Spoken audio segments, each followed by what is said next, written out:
Let me start off by thanking people for coming. We had inclement weather, which means it was raining. And what I want to say is that this is part of the season of reflection. I want to talk about the season of reflection.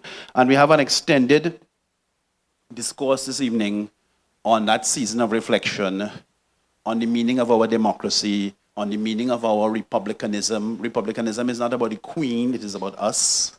It is about the meaning of our Caribbeanness, and it's about the meaning of how we govern our society and what is acceptable and what is not acceptable. What are the bounds of morality in public affairs? So I'll start off by talking about this season of reflection.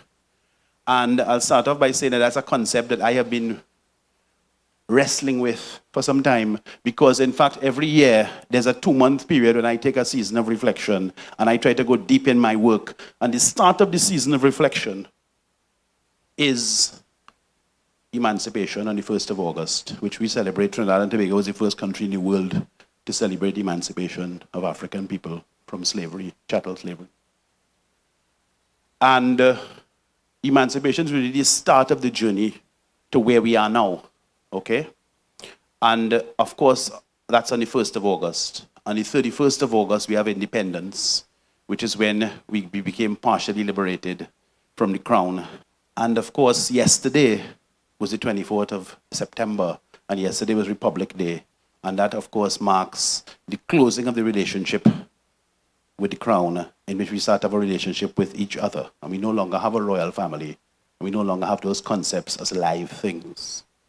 So there's this 2-month period from the 1st of August until roughly the end of September, when I indulge in a season of reflection. I try to go deep in my essays, and I'm going to pause here and thank, once again, and thank the people at Three Canal, thank the people at the Big Black Box, Wendell and his colleagues, Randy and so on, for making this space available. So once again, we continue with this piece of work.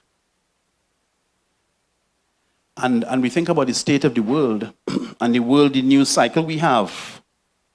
The news cycle we have is dominated, for better or for worse, by American news. It's called imperialism before it was called colonialism. It's American news. If you turn on the TV, that is what 85–90% of it is. And the dominant thing in the news cycle is, of course, the Donald, the Orange Man, and his victory on the 8th of November 2016. And the dominant thing within that discourse is, did Russia have an influence? Did Russia manipulate the information? Did Russia manipulate Twitter? Did they manipulate Facebook? Did they manipulate the Democratic Party's voting records and membership records to win that election? And I have a few things to say about that. The first thing is that it seems like they did. I mean, for whatever that's worth. The other thing is that I'm actually glad. I said it before in Guyana. I was in May. I was speaking in Guyana in May at the World Press Freedom Day. I am actually glad. I was elated that Donald Trump won the election. Delighted. I nearly cried with delight. Okay? I'm not ashamed to say that. I'm on the record. I nearly cried with delight. You see? Because we have to go beyond understanding just a thing to understand the meaning of the thing. Growing up here in Trinidad and Tobago and the different places I've been, one of the things we experience when you talk to educated people or conscientious people, we have a conversation about how things could be different, or how the situation could have been better, or that situation. And you always seem to get to a point in the conversation, and we all know the point I'm about to describe, where in fact you say that if this was in, and you could tick a box whether it's Baltimore, or London, or Paris, this wouldn't happen, because those countries have everything organized. And if this was in Washington, this wouldn't happen. And if this was in Miami, this person wouldn't have been able to do this, and so on and so on. And as a result, people like myself, because I never believed that. I never believed that those countries had it all together, and that we don't have it together at all. Sure, there's room to improve, and that's what this series of talks is about, okay? But as a result of that, we have gone through our lives constantly shifting gears and changing the discussion to the problem is because here is not Miami, And here is not Birmingham, and here is not London. But I am so happy that Trump won that election. I'm so happy that Britain voted for Brexit, because it proves conclusively, once and for all, people in the United States, that advanced country, all those universities and Harvard and Colgate and all of these bright places, they could do stupidness too. And people in England, well, the BBC and Oxford, and they could do real stupidness too. So you know something?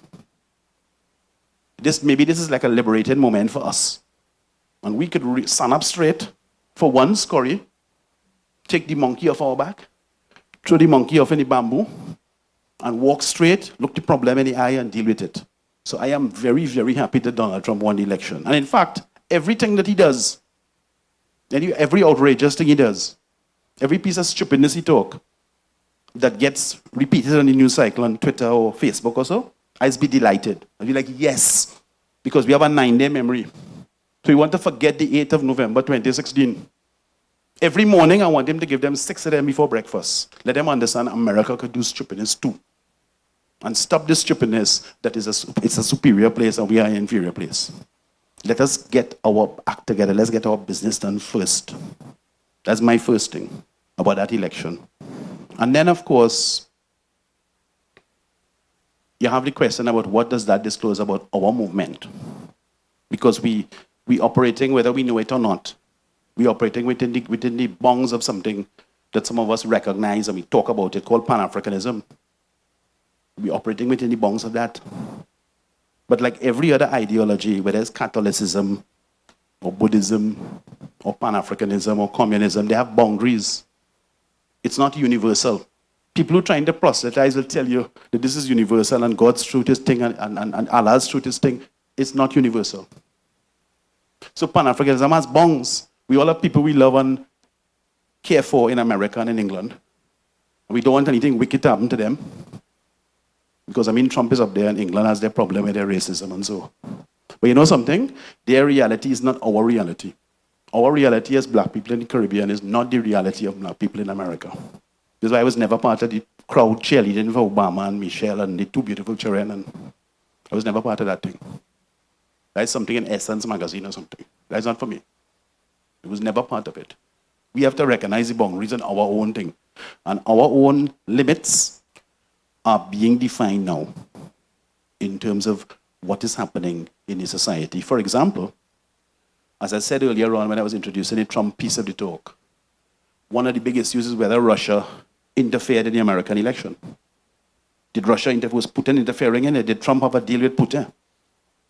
Did Putin have a hold over Trump? Was he owing too much money? Was it something with some prostitutes in a hotel? Was it a cocaine thing? This is the speculation, and they're trying to investigate it, and they're blocking the investigation, and is there something? It looks so third world. Like George Chambers in the hotel room with the woman in, what is it, 85 or 84? You know what I'm talking about. You know what I'm talking about. Okay, the little blonde woman with Tesoro and something. Same thing, okay? So America's chickens have come home to roost in a fundamental kind of way. And it's ironic when you read the literature among the learned American people, the liberals. So you read the New Yorker, or you read the Nation, or you read the Atlantic, where the educated liberal ones write. And there's a sense of horror about the fact that America had the election process interfered with by a foreign country, Putin with Russia and so on and so on. And that is wrong, and they have to get Trump, and they have to impeach him, and so on and so on. But that's what they've been doing. That's what imperialism has been doing for the last 100 years. What is it? Maurice Bishop, 25th of October, 1983. Michael Manley in 76. Jean-Bertrand Aristide in Haiti. Cheddi Jagan in 1953, 133 days in power after they won the election. Okay? And if you go into the African continent, there's hundreds and hundreds of examples. We don't have time tonight to say it. So when you actually create a situation that we call an imperium, which is what America had, they have an imperium, and you train people in those political tricks, and not a few people, hundreds and thousands of people are trained there. When they had the Black Power movement in America, they call it COINTELPRO. When they're doing it overseas, they call it PsyCops.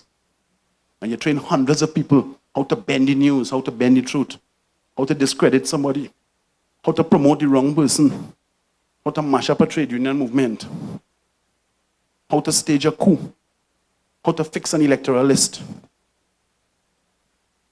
What do you think those thousands and thousands of people are going to do at night when they have nothing to do? The chickens came home to roost. That's what went on in America on the 8th of November 2016. We're talking it as it is. Okay? So for us, there's a real moment of learning. For some of us who don't want to get the message about Manly in 76, and we're not that interested in Aristide, and Maurice Bishop was a communist anyway, and all of that stuff, you know. When you say stuff to discredit ourselves, you call it Afro-pessimism. It was the phrase that Thomas Sankara coined from Burkina Faso in 87, Afro-pessimism. So we discredit ourselves. People who didn't want to take on that lesson, maybe because it's on CNN and it's on Fox and all of that stuff, maybe they'll be able to follow it and pick up the lesson. Because as former President Robinson said, all rivers run to the sea. And maybe this is just how some people have to learn it. Okay, they didn't read the same book some of us read, and they didn't go into the same studies some of us went into. And then, so we finish with Mr. Trump and his lesson for us. And then, I'm going to take a pause here, and I'm going to talk a little bit about the information struggle, the information war, I call it sometimes. And I'm going to give two examples, and two unusual examples. The few times I've spoken about it before recently, I've spoken about it in the electronic sense, with Facebook and Amazon and Netflix and Google and FANG and the internet and checking people's internet and being able to control your phone and where are you really located and drones and so on. But there's a more sinister ideological question here. When we think about censorship and information control, we think about, almost automatically, without thinking about it, we think about the state. So we think about Dr. Williams in 1970, and there's a list of books that he banned.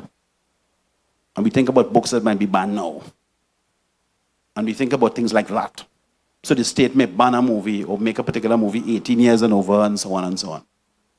But what if I told you that we have examples in this country of huge works that have been banned, effectively banned, not by the state? So it has nothing to do with any government. It's to do with us. And I'm going to give two examples to back up what I'm saying. Now, we have a kind of Mutt and Jeff situation playing out with extremely loud volume now because of the Petrotrin issue is bringing it to the fore.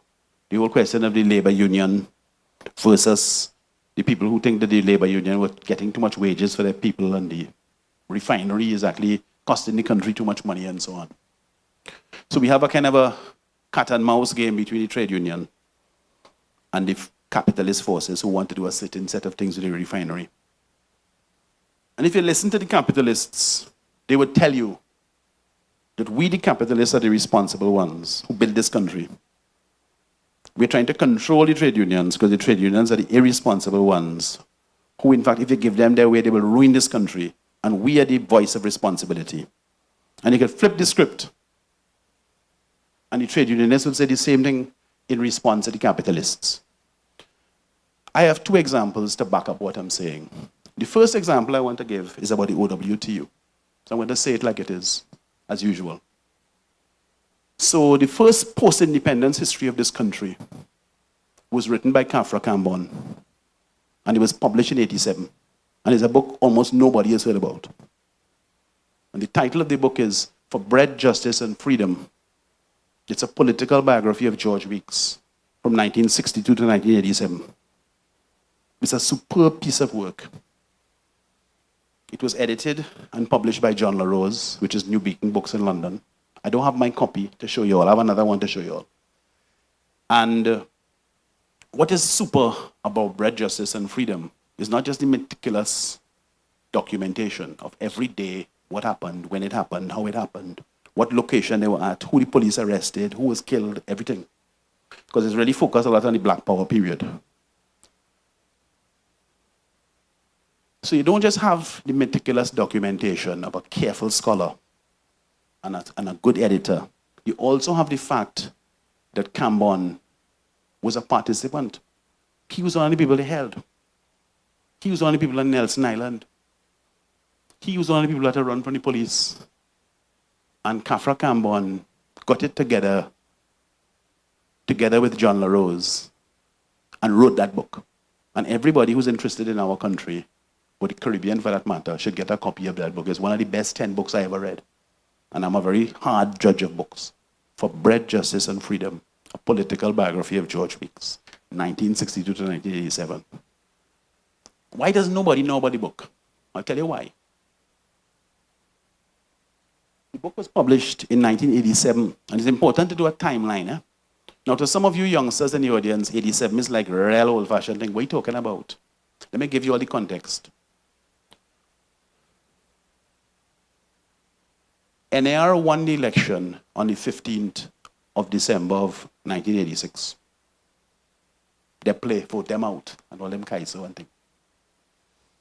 So NAR came into power, and one of the first things they were confronted with was trying to balance the budget. This is the structure they put on the issue of the day.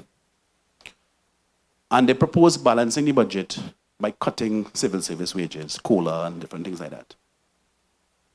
And the retiring president of OWTU, whose name was George Weeks, was appointed as a government senator. You understand it? So they brought somebody who was the leading voice of labor.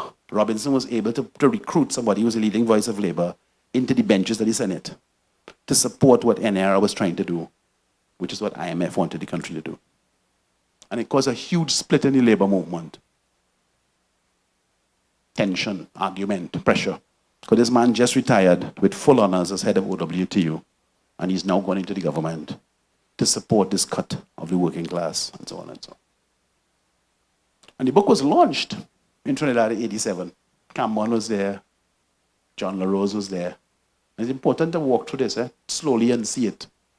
And when tension got to a point over these wages and the thing, and they were marching and so on and so on, they just locked all the books in a room. You could tell them I said so. They locked the books in a room. You understand what I'm talking about? So it's nice and comfortable in a comfort zone to blame the colonialists. But they went to Africa and they mashed up the place, and they went to India and they mashed up the place. And to blame Dr. Williams, their fee, because he did this and he did that.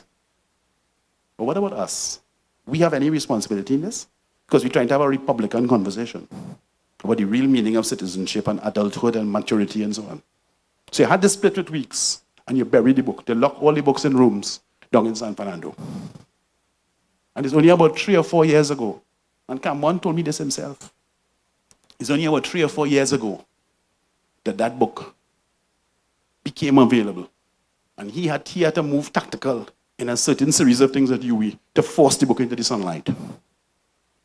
I went to a meeting earlier this year, organized by Josan Leonard at OWTU and the office in Port of Spain, the one on Henry Street, 21st of April, which of course is the date that they detained the people in 1970. So it was a meeting to commemorate 21st of April. And I had planned, I put my hand up to speak. I had planned to speak about what it is I'm saying now. And Ozzy Warwick, who is the person who's replaced David Abdullah as the Research and Information Officer at OWTU, he was selected to speak before me, because Josan was running the meeting. And Ozzy went to the microphone, and to my delight, pulled out a copy of the book and was reading from it.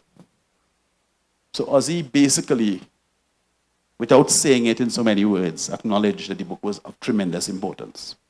And when Joan turned to me, Josan said, I have nothing to say. He has spoken. He has spoken for me. So we have to humble ourselves and understand, even an organization that has made a tremendous contribution like OWTU could get it wrong. Did get it wrong, but has put it right. So that's one example. And that's on the labor side. Let's talk about the capitalist side.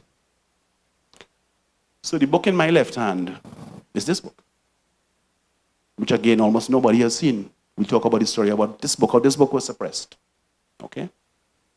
So Cyril Dupree, people mistakenly refer to him as Lawrence's uncle. He's not his uncle, he's a second cousin. Cyril Dupree was the founder of CLICO. He founded CLICO at 39 years old in 1936. He had a partner called Cyril too, Cyril Monsanto. Cyril Dupree was a Trini, Cyril Monsanto was a St. Lucian. So Trini and a Lucian who had met in New York decided to do this thing. And they formed this company, and the company went from strength to strength. And of course, it became a tremendous company in the Caribbean and in Trinidad and Tobago. We know that, okay? And Cyril hired somebody, this is in about 84, to write a biography of his life and the history of how the company grew. And this person he hired is somebody I know, I can't say the name. But this person, if you get the book, you might be able to guess who it is. But this person sat with Cyril and went through all the records of the company and wrote this thing, and they went through chapter by chapter. He approved the text. Everything was going good. And the book was completed. The whole text was agreed. Sent to the printers. It's going to be published on a particular date. And my partner who wrote the book is an elder, collected his check. Everything was fine. A proper piece of research. This is the book in my hand here. And somewhere in between, the text being approved, it going to the printer, and it coming to the bookshop, Cyril didn't want the book to come out anymore. I don't know what it is. We always, me and my older partner always speculate, what is it? We try to find what in the book could have offended him or made him nervous. Or something he wrote that would have offended some friend of his. But whatever it was, the morning the book came out, there was a particular morning it was to be released at bookstores. The morning the book came out. And that time they said at bookstores in Trinidad is 87, early 87. The morning the book came out. If you knew the book was coming out and you went to the bookshop at 8:05 and you bought 2 copies, you would have gotten 2 copies because it was for sale. But like 8:30, people just arrived from Dupree and bought every copy of the book and destroyed it. So this book is a book that my partner, with no name, was able to sell to me. But it's a book you can't buy in any bookshop. And this is actually the story of Cyril Dupree and CLICO. And so on the capitalist side too, for reasons that are a little mysterious, this book was also made to disappear. It has nothing to do with government and Eric Williams and any of that stuff. It's just about people not wanting a version. And even though, as I said, he commissioned the book, he approved the text, and he disappeared his own book. Again, so the capitalist side have to humble themselves too. They are not really the rescuers of anything where this is concerned. Because the true story is a story that they don't want to come out. Now, I want to talk a little bit about where we are now. And I want to say that where we are now is, for me, as somebody doing this kind of work I do, is a really unhappy place. Because we have come to the place now where we are in what I call an era of secret development. So we have a situation where the oil and gas era appears to be coming to an end. You know, all kinds of reasons, shale and alternative energy, and more oil being discovered in other countries. The world is changing gears, and Trinidad and Tobago likely has to change our gears too. But what's interesting is that we are trying to explore different things about how we develop the country, different approaches to develop the country. And at the same time as we have the most educated population as we've ever had, which is what we have right now. We've never had more engineers, lawyers, doctors, surveyors, school teachers. We've never had IT people. We've never had more professional people in the country. But at the same time as that is true, we have less information than before. So at a time when the leadership in the country could be calling on citizens to give perspectives about how the country could be developed, they're not doing that at all. In fact, they seem to be committed to a life of secrecy. Okay? That is the commitment. And if you look at the global learning and the big companies that we hear about, the legendary size of companies, Facebook, Apple, Netflix, the same FANG companies we talked about. Those companies, if you look at what the leadership is discussing about, the leadership in the company is discussing about, the strength of the company at the leadership level is the diversity of views. the diversity of views. They're not going to exclude somebody from a view because you voted this way, you voted that way, or because you have dreadlocks, or you're East Indian, or you're a Chinese, or you're a lesbian. They're not going to do that. They actually want to encourage a diversity of views to get the strongest possible approach to the future. We in Trinidad and Tobago have the opposite. So like somebody was making a joke earlier on. Was that you? About something about a lodge and some secret thing that they wanted me to talk about the secret. I couldn't talk about it. Okay? We have a situation where we have secret upon secret upon secret. So for example, one of the big projects being discussed now is the one about the Labrador dry dock, which Dr. Rowley signed a government-to-government agreement about 2 weeks ago in relation to China Harbour Engineering Company to develop a dry dock.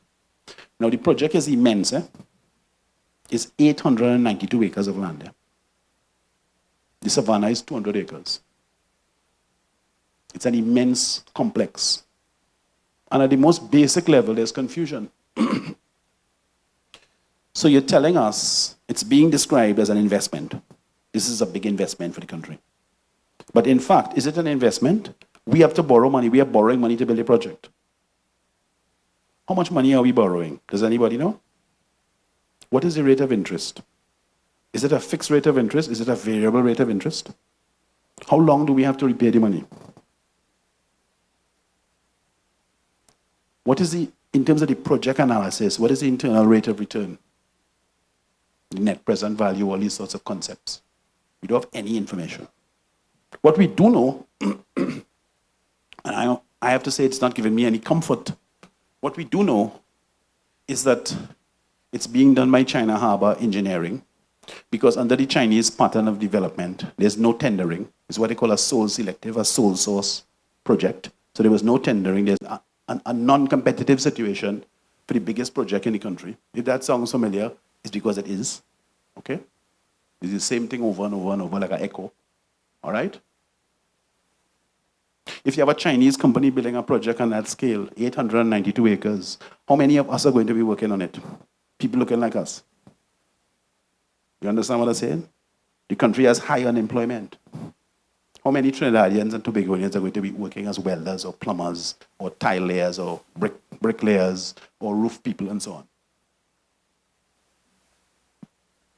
The completed project is supposed to be a ship repair yard and a shipbuilding facility. That's why it's called a dry dock. And that again begs the question, is it going to be a Chinese complex in which the companies inside of there are going to be Chinese companies, or are they going to be local companies inside of there? Because one of the things Dr. Rowley did say when he made the announcement is that the Chinese company, China Harbour, is going to have 30% of the shares in the complex at the end of the whole project. Now, I don't know, because we have no numbers at all. How is that 30% shareholding going to balance against the cost of construction? Is there any allowance? Because there ought to be an allowance. And what is it? Okay. How is the allowance expressed in the contract?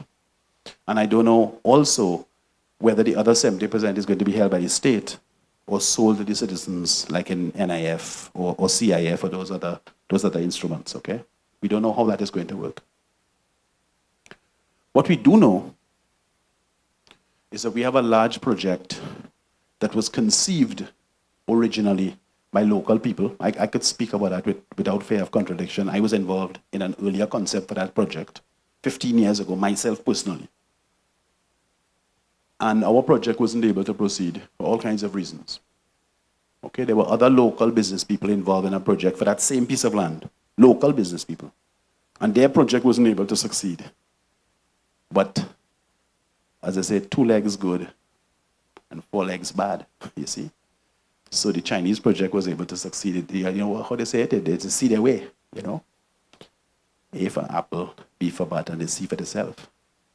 So the original conceptual people who did the work, myself included and my colleagues, we couldn't see our way.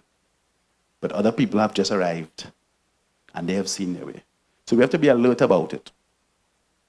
Because what it's reminding me of, like I was saying to Ralph Maraj last Tuesday on 95.5, I was saying to Raz, this is just like the Cuba Children's Hospital. So back in 2012, we were told the Children's Hospital was needed, and it was an important project, and so on and so forth. And there were some other things. I think there was a project at Tacarigua, a sports facility, and there were some other ones, the aquatic center, and the cycling velodrome, and so on. And there was $1.5 billion worth of projects that went to Shanghai Construction Group. Just like China Harbor Engineering, Shanghai Construction is also a state enterprise of the Chinese state. And we borrowed that money to put up those projects. Our country borrowed that money. It doesn't matter about the political party because all of us have to pay it back. And if we're not around, our children have to pay it back. Okay? And we are at the point now, I think it's 6 years, from 2012 to now, we were able to identify, at that time I was JCC president, we were able to identify that children's hospital was totally unnecessary. And in fact, violated a whole lot of norms of what should have happened with that project. But what I could say for sure is that government-to-government arrangements have a 5-year period, what in financing world they call a moratorium. So there's a 5-year period they don't have to pay any money, which is what makes it so attractive to political parties in our kind of a democracy. It's like a succulent thing on top that they can't help eating it. But the point is we have to start paying it back now. We have to start paying it back in the US. Because they're not taking TT. And you know something, the Cuba Children's Hospital is still not open. The aquatic center and its velodrome hardly used. And so on and so on. So you have a projects that in fact you don't need. You didn't do a proper study of it. You have a shortage of US in the country. But we continue to sign these contracts. Because the same thing with the one that we're talking about, the Labre dry dock with China Harbor, we will have to pay back that in US.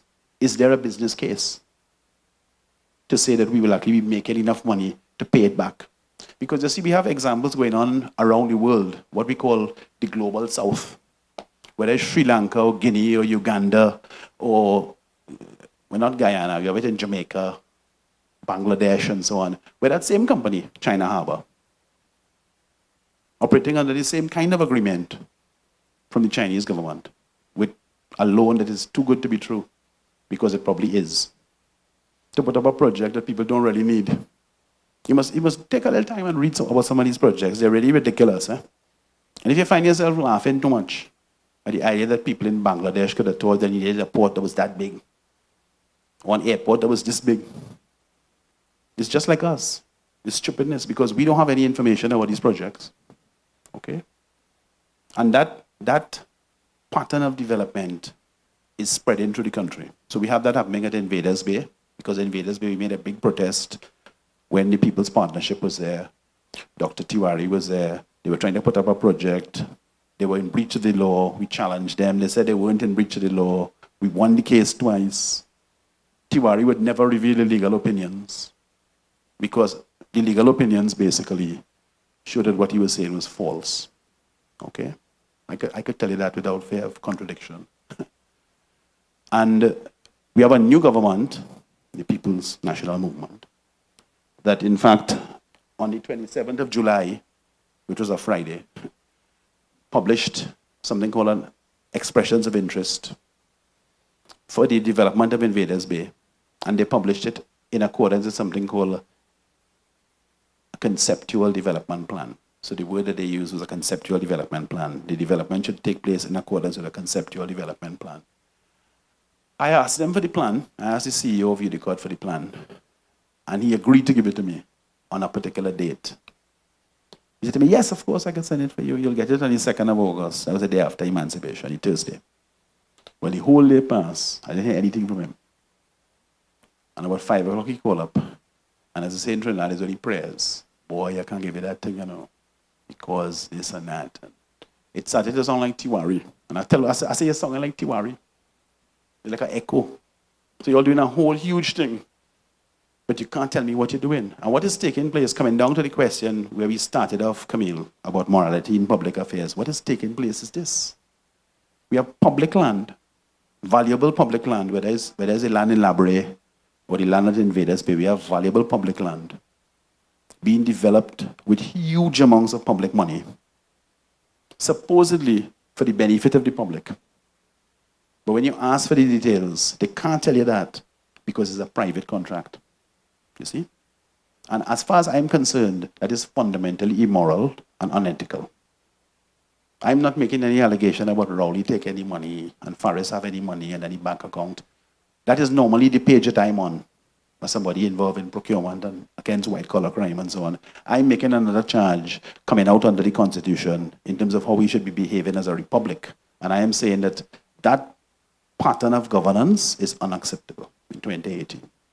Totally unacceptable for us to be proceeding as if the people in the country are children. Okay? That model is past. There's more wisdom and experience and value outside of the cabinet than inside the cabinet. Again, without fear of contradiction. And they need to have the confidence in the population, the public, people like myself and yourselves and the other people looking at this video, to actually put proposals there. Let us discuss the proposals. Let us do better for our country. Let us do better as a concept of republicanism. Let us identify where we are going for the future of the country and where we don't want to go. I'm going to pause here and I'm going to take some questions. Thank you. Afra, since you're Bussin files, Oh God. and I'm aware of the research that you've done, HDC, hotels. Yes. The most recent one is just escaping right now. Clico, yeah. Clico, obviously, yes. Give us an update now in terms of anything further on the hotel industry, because tourism is a big thing. We have new minister, all that kind of stuff. And certainly Clico, knowing that you went to court, won, and again a run around. So let's say about that, if you don't mind. Well, the update, I don't mean to tantalize the audience, but you have to leave people wanting a little bit more. Those updates will come in the subsequent parts of this series, because I have another meeting planned to discuss the hotel research. I have another meeting planned to discuss the CL financial research. I have another meeting planned to discuss sandals. I mean, there's a lot to say. I could stand up here and talk for 2 hours about it all. There's plenty of stuff, yeah? The big thing with the hotel is this, just to give you a kind of headline, like give you some headlines. The big thing with the hotel is this, is that we wrote to the office of the Prime Minister on the 2nd. Well, we wrote to them on the 28th of February this year. Because last year, on the 12th of October, Dr. Rowley told the Parliament, it is in relation to Sandals' proposal for Tobago. There was an MOU that they signed on the 10th of October last year between the office of the Prime Minister, Dr. Rowley, and the people at Sandals. And Dr. Rowley told the Parliament on the 12th of October that, in fact, there's no secret. His government was not like the other government. There's nothing under the table. There's nothing under the carpet. There's no secret. It's just an agreement to build a hotel. It's straightforward. His hands are clean and so on and so on. And then on the 28th of February this year, Adam Stewart, who was then the CEO of Sandals, Butch Stewart's son, he gave a press conference through the Caribbean in which he declared, I think he was responding to Dr. Rudal Monilal, Adam Stewart declared that there was no secret. They planned to put a hotel in Tobago. There are no secret terms and conditions. It's just a straightforward MOU. There's nothing to hide. They don't have anything to hide. Well, of course, that came out in 3 of our local papers, all 3, on the 28th of February this year. And the same day, I applied to the office of the Prime Minister under the Freedom of Information Act for the agreement. Dr. Rowley said there's no secret. The private guy said there's no secret, so send it for me.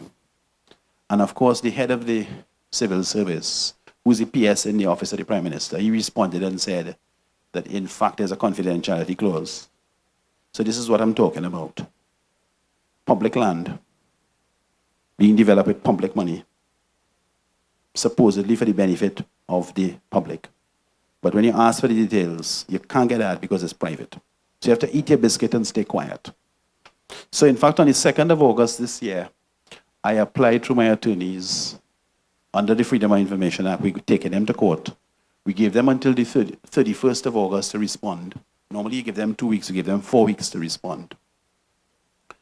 And they didn't respond. We wrote to them at the beginning of September and asked them, how come you haven't acknowledged it? They acknowledged receipt. They said they had hired a senior counsel to deal with the case. And he would be writing to us. Friday gone was supposed to be the date, the 21st of September. And nothing has come yet. So they missed their own extended deadline. But all of that is fine, because when we get to court, that works in my favor. That's beautiful. They can take another 3 months as far as I'm concerned. Because Dr. Rowley was saying, I think it was yesterday he spoke. He spoke at a number of functions yesterday. They were reported in the press today. Yesterday being Republic Day, Dr. Rowley spoke at several functions. And today's paper has articles where he's talking about in defense of Sandals and so on and so on. And he's saying that by the end of November, the project would have been signed off and so on and so on. And all I'll say is we'll see, we'll see. Because they really don't have a strong case. They don't have a strong case in terms of if we get to court. They don't. So that's that one. Nigel, you have more you want to?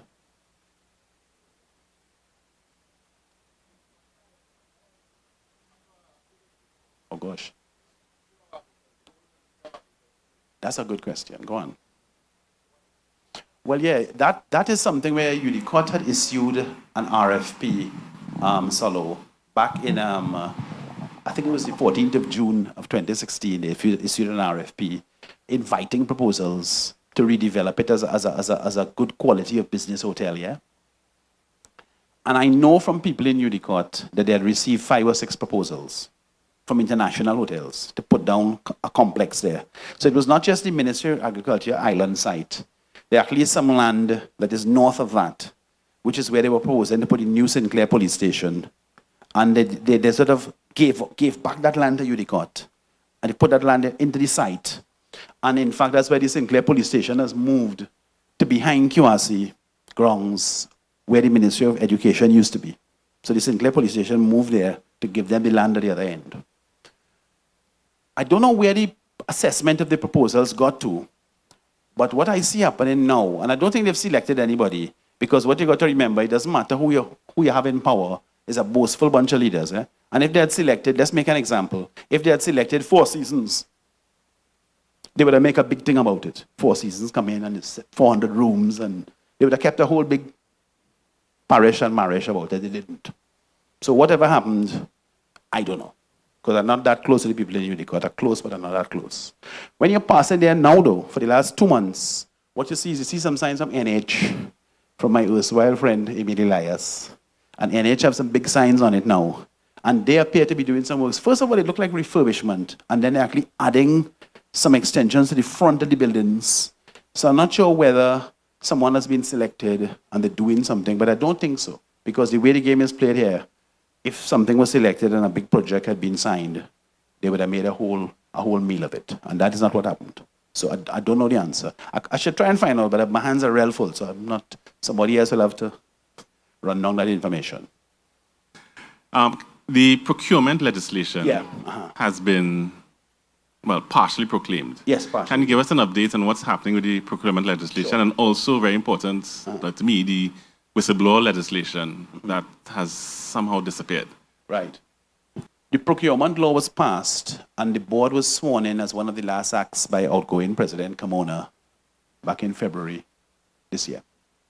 So a board was sworn in under the leadership of Monilal Lalchan, who's a former colleague of mine. Monilal used to be head of the Chamber of Commerce when I was head of JCC. We worked very well together for about 2.5 years, and I'm confident he would be a good procurement regulator. So I'd like to put that on the record. They're doing a lot of fast work now. They're working as fast as they can to implement and to put things in place to be able to proclaim the law fully. The things they need to put in place, I'll outline what they are.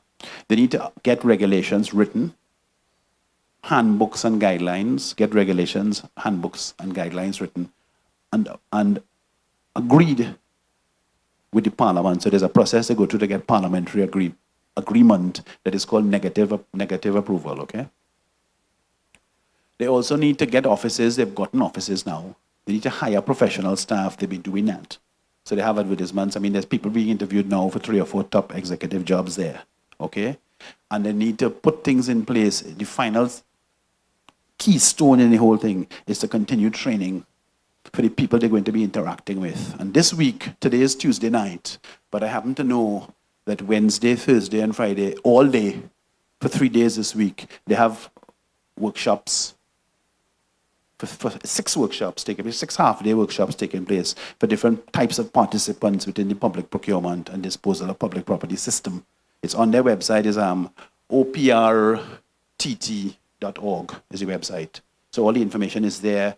If you are, well, you are with TSTT, if somebody is with an NGO that's receiving money, you can go on and log on and become part of the workshop. Not online, you have to attend the workshop and ask questions and so on, because it's part of the process to educate people as to what's happening. Now, we are all impatient. Nobody is more impatient than me. I wanted the procurement law to be in effect like 3 years ago, if not sooner. Okay, we didn't make it. But let's put the context. The Central Tenders Board Act, which is the act that was before this procurement law, the one that we've all heard about, Central Tenders Board. The Central Tenders Board Act actually became law in 1961. So if you look it up online, you will see the Central Tenders Board Act of 1961. That's what you will see when you look for it in the AG's website and so on. And of course, in 61 was when Dr. Williams, the father of the nation, was at the height of his powers. PNM was a big dominant party, and they more or less, in a fundamental sense, they ran things. The genesis of that act is found in Inward Hunger, which is Williams' biography. And he talks about the difficulty he had with corruption at the local government level. And he wanted to put something in place to temper that corruption, which is how the Central Tenders Board Act was born. But in fact, if you know the history, the first Central Tenders Board, literally the first board, the actual people on the board who were sworn in, the first board was not sworn in until 1966. So in fact, it took 5 years to go from the law being, in your word, proclaimed, as the correct professional word. The law was proclaimed, and it's in the law books as a 61 law. It didn't start operating until 66. Okay?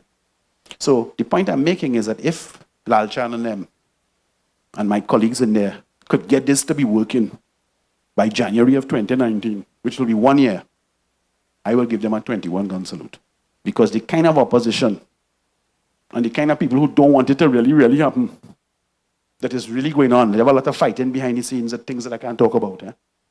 And if they manage to pull this off by January of next year, all hats off to them.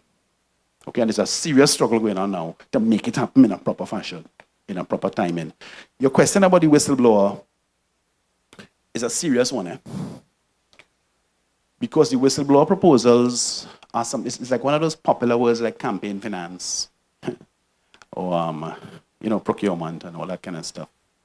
But the whistleblower proposals that were laid in the Parliament in January of 2016 by the AG, the current AG, Fares Al-Rawi, they are very, very interesting. And I have to say, it's like a real Trinidadian folk story. On the one hand, it's very hopeful, but on the other hand, it's real sinister. So they actually recognize, for instance, that they have different types of whistleblowers. So they have whistleblowers who will just literally want to secretly give information. So you'll be working in a place, you will see something wrong going on, and you want to just let the authorities know that that's going on. And you just secretly email or whatever, send the information. And then they have other whistleblowers who want to get paid. You see, it's interesting now, eh? So the law actually recognizes, like the American kind of model, that is people who need to be paid, or who want to be paid to supply information. And then now, there's a system of penalties for the ones who want to be paid, who might be caught lying. And then there's another layer, it's very interesting, there's another layer now, where in fact, if you were given information, and when they investigate the thing, they find out you were part of it, you could get charged too. So you might get in so once you identify yourself as a whistleblower, so it have a whole kind of layers of, as we say in Trinidad, a lot of things mixed up together in this law.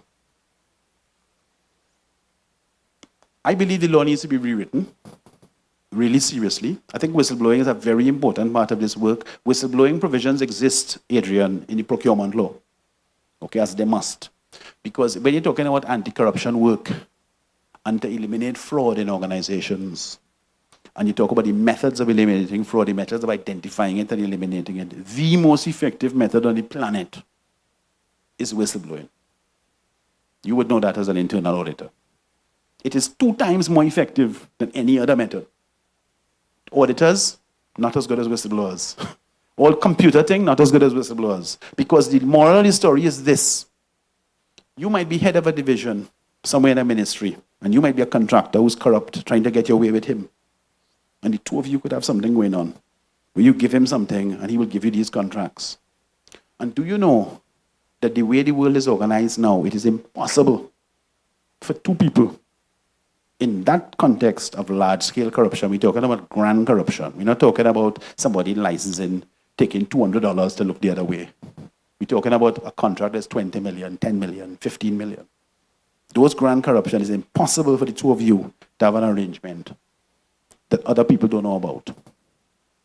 Your secretary will know that on a Tuesday, when you get these figures, you call him and always go for lunch.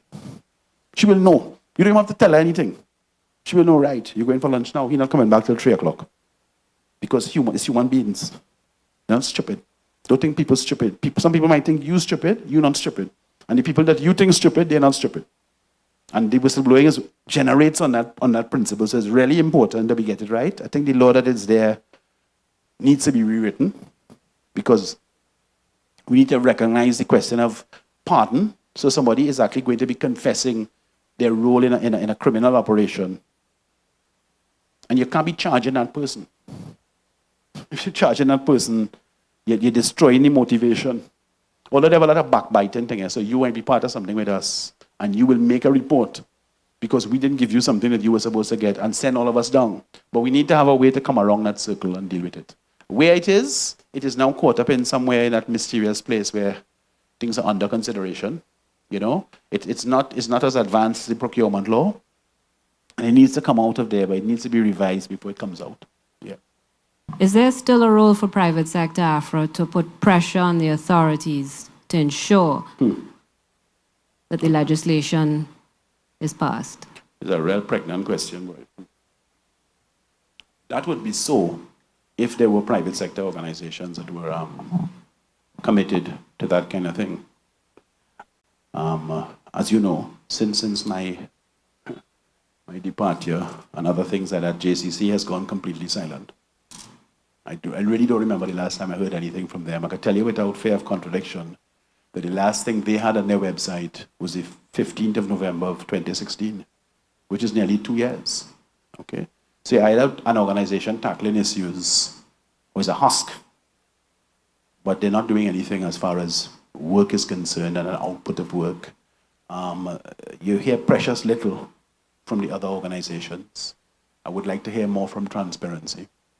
I would like to hear more from the Chamber of Commerce. And I could go on, but you know what, talking about TTCSI, TTMA, we all know each other. And there's a stunning silence, which is part of the PNM empire.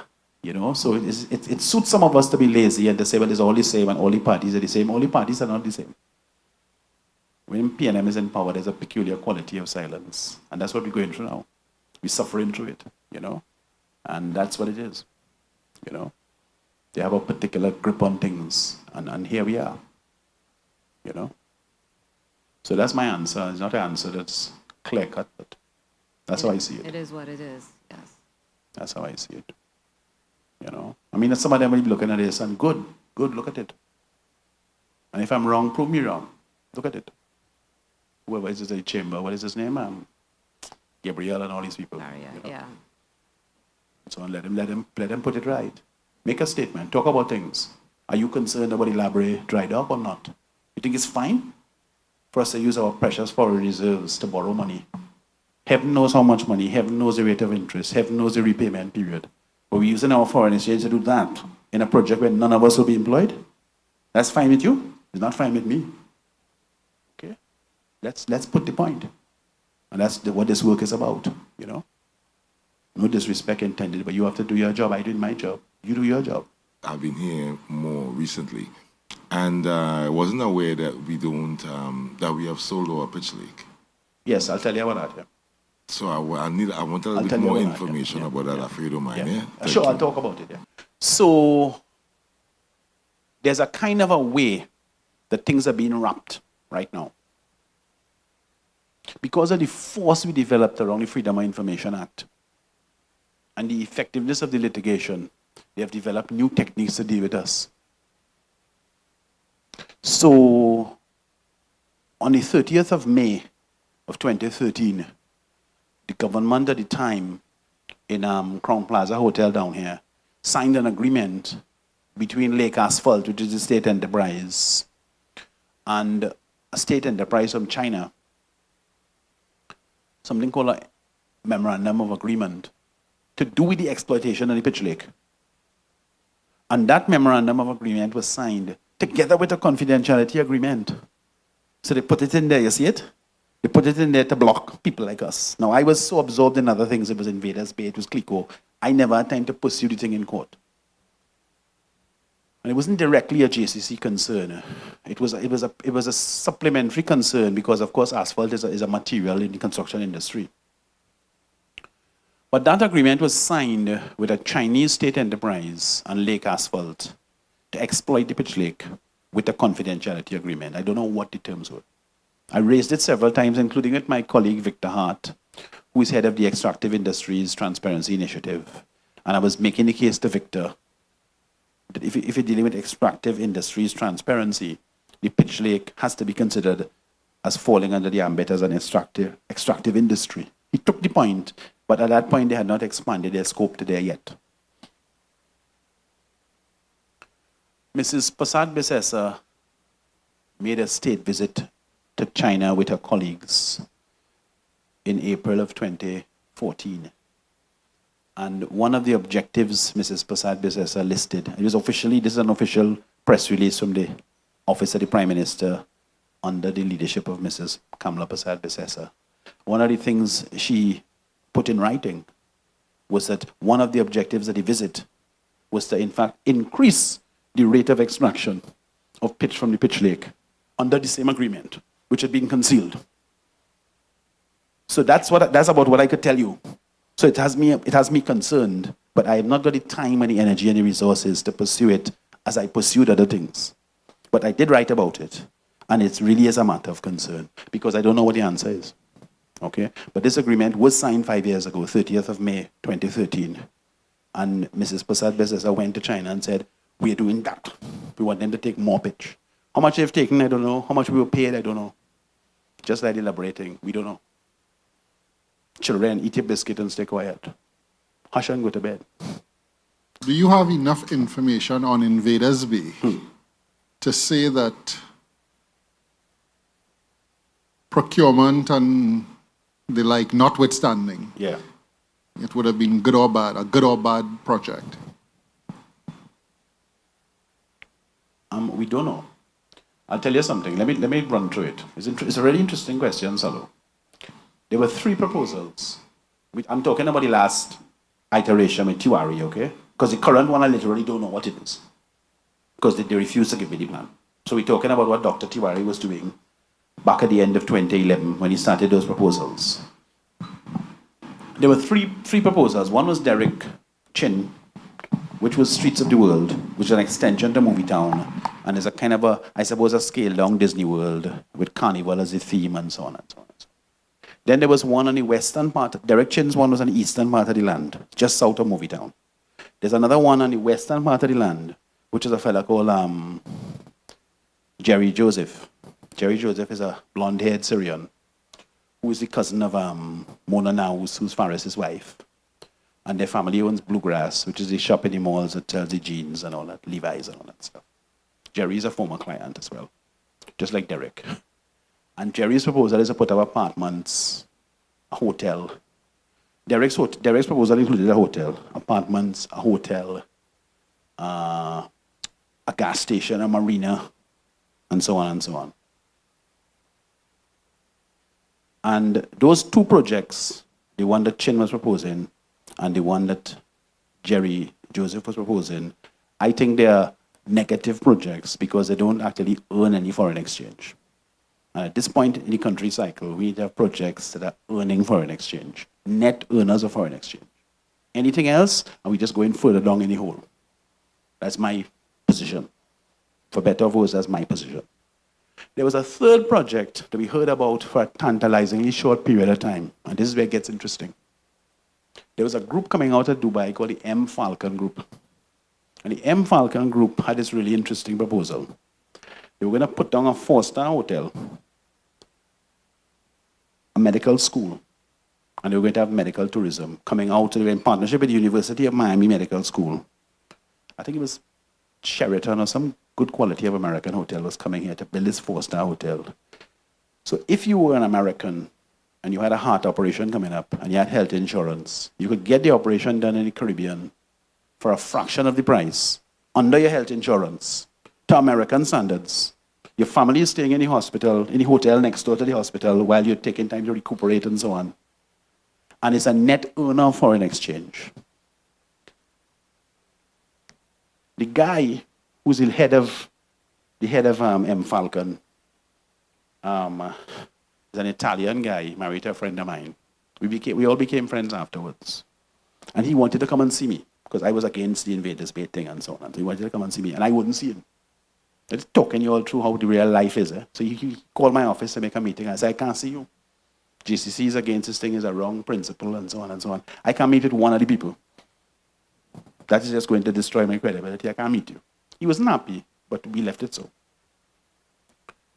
And what it turns out, the reason that you heard almost nothing about that project, if you search, you'll find it. Look for M. Falcon Invaders Bay, you will find it. But it was just in the papers for about 2 months and it disappeared. It was because they were asked for inducements, which is a fancy word for bribes, which they wouldn't pay. So in fact, we have a letter, JCC have a letter from the permanent secretary in Tiwari's office, who actually confirms to us in her first response to us that there were 3 projects approved. She says cabinet approved 3 projects, because we asked her what did cabinet approve and so on and so on. As you go further into the correspondence, into the litigation, 3 projects become 2. Like I say in Trinidad, a fish starts to resemble an egg. So one project just disappears. And that is the one where they wouldn't pay the bribe. I'm not saying anybody else paid a bribe, but they wouldn't pay a bribe. And it disappeared. So the one project that had real merit was made to disappear. And projects that actually don't have any merit are still in our face. And that's why the process has to be right, to be able to force out bad projects and bring good ones to the surface. That's why the process is very important in terms of long-term development. It's not just about putting people behind bars, it's about getting better outcomes for the country. More recently, Carl Mimbert, this is now after the PNM won the election, so Tiwari and them and Kamla and them lost the elections. More recently, Carl Mimbert was given a mid-year budget statement, a mid-year budget review. And I think it was the 10th of May of 2016. And Imbert is given this budget review. And he actually spoke at length about proposals for Invaders Bay. And Imbert was saying that they're in discussions with a Chinese group, and they were going to put down a 5-star hotel, international financial center, and so on and so on and so on. And the International Financial Center company was in discussions with them, and they were going to do it, and so on and so on. Now, that could make money. But I mean, the people they were in discussions with was a Chinese group. And the way that goes, the construction would have been all in their pockets. And the people in the project would have all been them.